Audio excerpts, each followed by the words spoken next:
Are you violating someone's cultural safety by saying these things? No doubt they will say it. And, there was another line in that article, thankfully you didn't say it, which readers can read for themselves. They'll be chasing me for that. Look, I express an opinion, and I welcome their opinions, and I'm not upset by their opinions. No. I disagree with them, but I'm not devastated by them. No. You say brilliantly, if it's true that some Aboriginal Australians may feel unsafe because the name of the new hospital refers to the late Queen, do the same Aboriginal Australians feel safe when handling currency that has the Queen's image on it? What's the answer to that question? I've got currency in my hand right now. I don't have a problem with it. That's it. And, I've never heard it before, but again, all it takes is for one Indigenous leader to plant that idea in their minds, and you could have them saying, I'm offended by the currency. Yeah.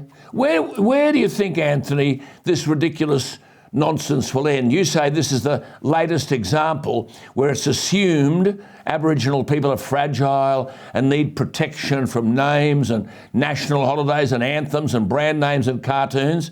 And you make the point that there are academics, you've seen them, you're an academic, tripping over themselves to ensure that there's cultural safety for Aboriginal students and staff. How does this cultural safety for Aboriginal students manifest itself?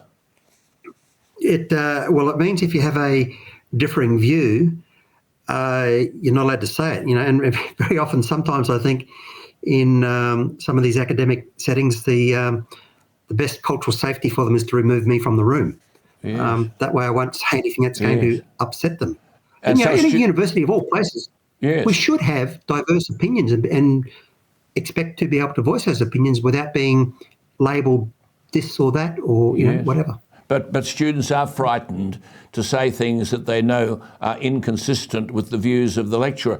I mean, do you see similar concerns for students and staff of other cultures? Certainly nowhere near, I haven't heard of it, nowhere near as prominent as, the Indigenous people. They seem to be the ones that, there's greater concern for safety, et cetera, et cetera. I mean, just finally, you made this point a couple of minutes ago, and I'll just repeat it again. So in this virtue signalling, we are sending a message to a group of people who may be impressionable, they may be young, that they're weak, they're Indigenous, they can't handle a name without being culturally unsafe. Is there a risk that a group of people start to believe all this? I believe so. How many I don't know, but, you tell a person enough times you're weak, you're incapable, you need someone else to step in for you, and people can start to believe it themselves. Yes. I mean, we're talking about a hospital here where, as you said, many lives are saved, the quality of life has improved for Aboriginal and non-Aboriginal people. Why do we differentiate? Just the final question to you. Why do we differentiate between these two? I mean, the anthem used to say, Australians, let us all rejoice, for we are young and free. And it was changed to, for we are one and free. But why do we keep pretending that we're two? Yeah, because, one group want to be special and stand out from the others. It gives, that specialness gives you a bit of clout in debate, and you get more social mileage from it.